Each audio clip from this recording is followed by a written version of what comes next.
everyone, Assalamualaikum warahmatullahi wabarakatuh. My name is Nazila Amalia. My student number is 21230-117. I'm from TBID class and I'm from group 2. My title group is menganalisis filsafat dan teori pendidikan. Happy watching. Baiklah, saya akan menjelaskan tentang pengertian filsafat. Filsafat adalah disiplin ilmu yang berfokus pada pertanyaan-pertanyaan mendasar tentang kehidupan, pengetahuan, eksistensi, dan nilai-nilai etika. Baiklah, yang kedua yakni pengertian teori pendidikan. Teori pendidikan adalah kumpulan pemikiran dan prinsip yang membentuk cara kita memahami dan mengimplementasikan pendidikan. Ini juga mencakup berbagai pandangan tentang bagaimana belajar terjadi, apa tujuan pendidikan, dan metode yang paling efektif untuk mengajarkan siswa. Yang ketiga, apa itu tujuan teori pendidikan? Beberapa tujuan umum dari teori pendidikan antara lain yaitu: pertama, pengembangan pengetahuan. Yang kedua, pembentukan karakter. Yang ketiga, kemandirian belajar. Yang keempat, pengembangan sosial. Yang kelima, adaptasi terhadap perubahan. Yang keenam, pembelajaran seumur hidup. Teori pendidikan terbagi menjadi tiga, yakni teori pendidikan behaviorisme, yang kedua teori pendidikan kognitivisme, yang ketiga teori pendidikan konstruktivisme. Yang pertama yakni teori pendidikan behaviorisme. Teori pendidikan behaviorisme adalah pendekatan yang berfokus pada pengamatan perilaku yang dapat diukur dan dipengaruhi oleh lingkungan. Behaviorisme juga sering menggunakan penguatan positif atau negatif untuk membantu perilaku siswa. Misalnya, jika seorang siswa menjawab dengan benar, mereka dapat mendapatkan pujian atau hadiah, sehingga memotivasi mereka untuk terus belajar. Yang selanjutnya adalah penemu utama teori behaviorisme ini adalah B.F. Skinner, seorang psikologi Amerika. Dia terkenal dengan konsep penguatan yang menunjukkan bagaimana perilaku bisa ditingkatkan atau dikurangi dengan adanya konsekuensi tertentu. Selain Skinner, ada juga John B. Watson yang menjadi pelopor awal behaviorisme dengan penekanan pada studi perilaku manusia. Baiklah, tadi sudah dijelaskan penemu dan pengertian apa itu teori behaviorisme. Sekarang implikasi dari teori behaviorisme adalah: yang pertama, pengukuran perilaku. Pengajaran harus berbasis pada pengamatan yang dapat diukur. Contohnya, observasi langsung. Seorang guru mencatat beberapa kali siswa mengangkat tangan untuk menjawab pertanyaan selama di kelas. Data ini membantu guru memahami seberapa aktif siswa tersebut berpartisipasi. Yang selanjutnya yakni skala penilaian, menggunakan rubrik penilaian untuk mengevaluasi keterampilan berbicara siswa.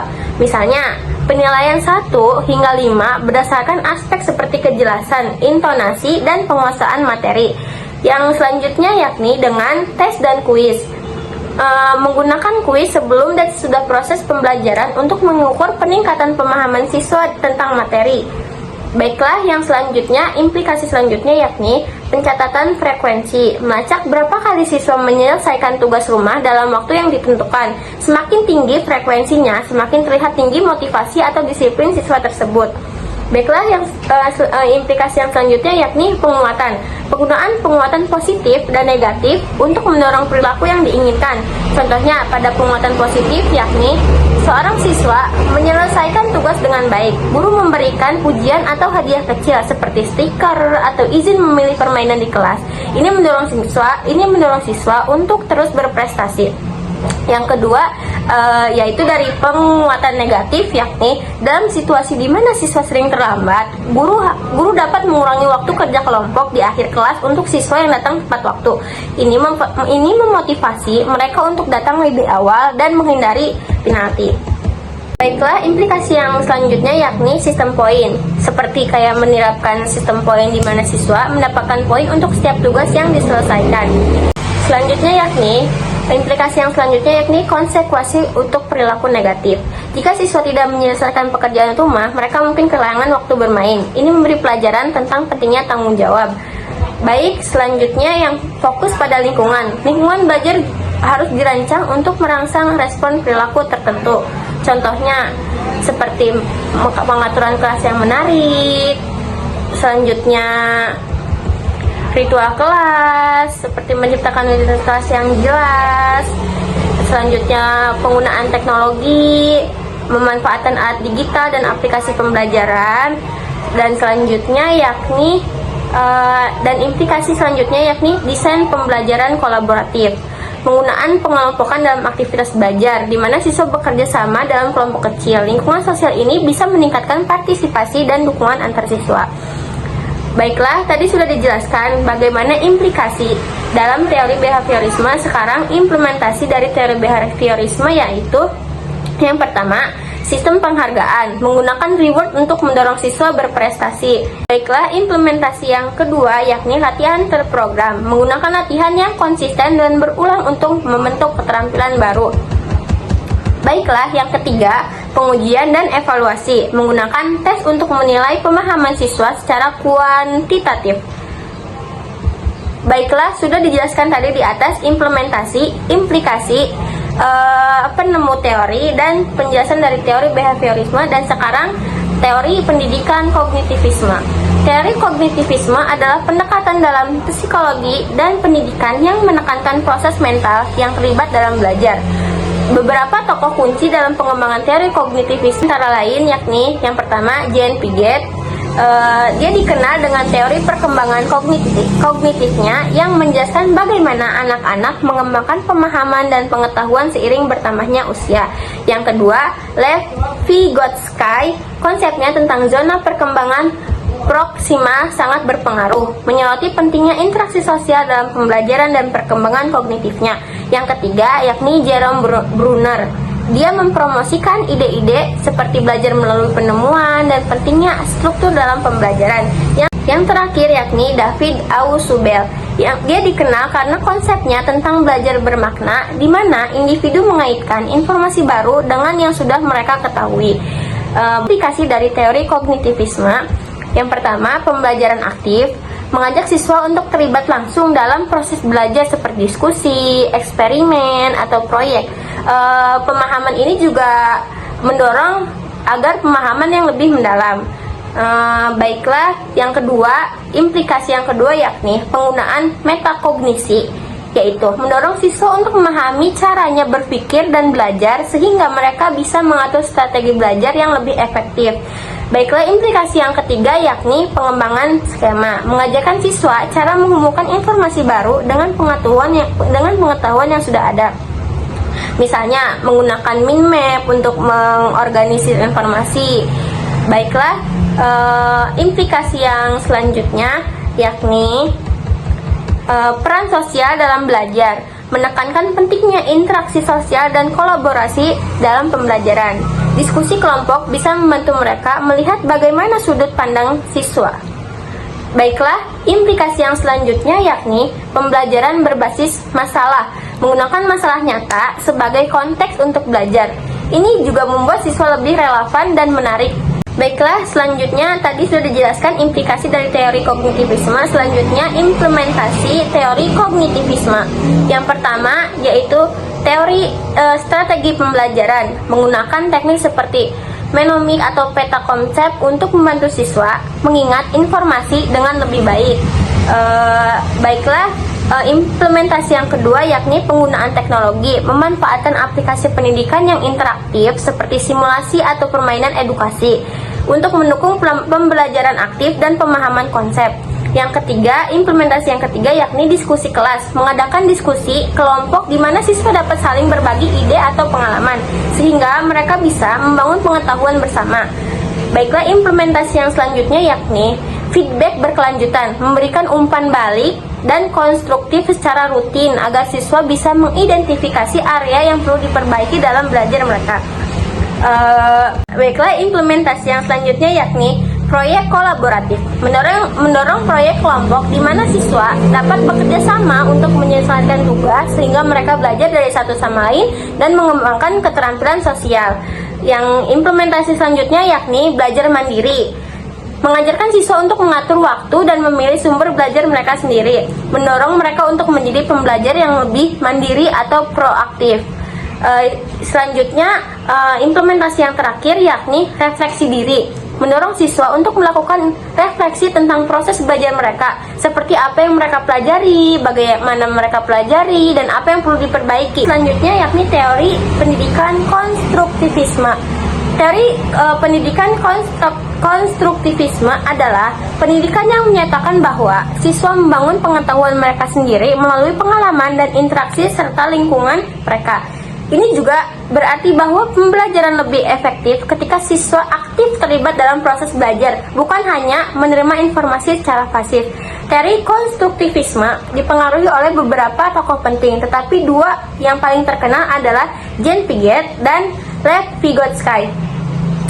Baiklah, tadi sudah dijelaskan bagaimana pengertian dari teori konstruktivisme dan penemu teori konstruktivisme. Sekarang, implikasi dari teori konstruktivisme. Ada beberapa implikasi menarik dari teori konstruktivisme yang bisa mengubah cara kita belajar dan mengajar. Yang pertama ialah pembelajaran berbasis pengalaman. Siswa lebih didorong untuk belajar melalui pengalaman langsung dan aplikasi praktis, bukan hanya teori.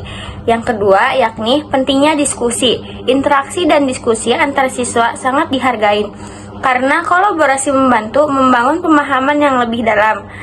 Contohnya, di dalam kelas sejarah, siswa dibagi ke dalam kelompok untuk berdiskusi tentang peristiwa penting setelah membaca artikel, kemudian mempresentasikan pendapat mereka ke kelas. Implikasi yang selanjutnya yakni fleksibilitas dalam kurikulum. Kurikulum harus fleksibel dan dapat disesuaikan dengan minat serta kebutuhan siswa agar mereka dapat lebih terlibat. Contohnya, seorang guru bahasa Inggris bisa membiarkan siswa memilih novel yang ingin mereka baca tergantung minat mereka dan menyusun proyek berdasarkan buku tersebut. Implikasi yang keempat yakni peran guru sebagai fasilitator. Guru tidak hanya sebagai pengajar, tetapi sebagai fasilitator yang mendukung proses belajar siswa, memberikan bimbingan dan sumber daya.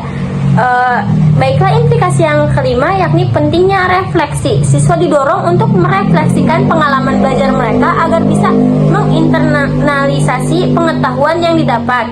Yang selanjutnya, yang terakhir yakni penggunaan alat dan teknologi. Memanfaatkan teknologi untuk mendukung pembelajaran aktif dan kolaboratif, yakni implementasi teori konstruktivisme.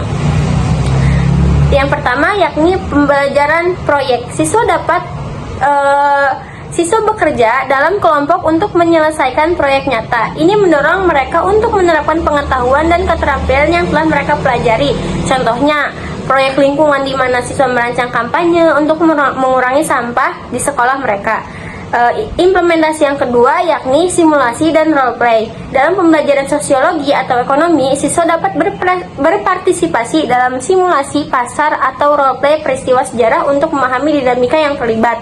Baiklah, implementasi yang selanjutnya yakni pembelajaran berbasis masalah, problem based learning. Siswa diberikan masalah nyata untuk dipecahkan dengan menggunakan pengetahuan dan keterampilan yang mereka miliki. Misalnya, mencari solusi untuk meningkatkan kualitas air di komunitas mereka.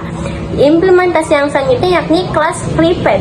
Siswa mempelajari materi melalui video atau bahan bacaan di rumah atau menggunakan waktu kelas untuk mendiskusikan dan menerapkan konsep tersebut, memungkinkan lebih banyak interaktif aktif.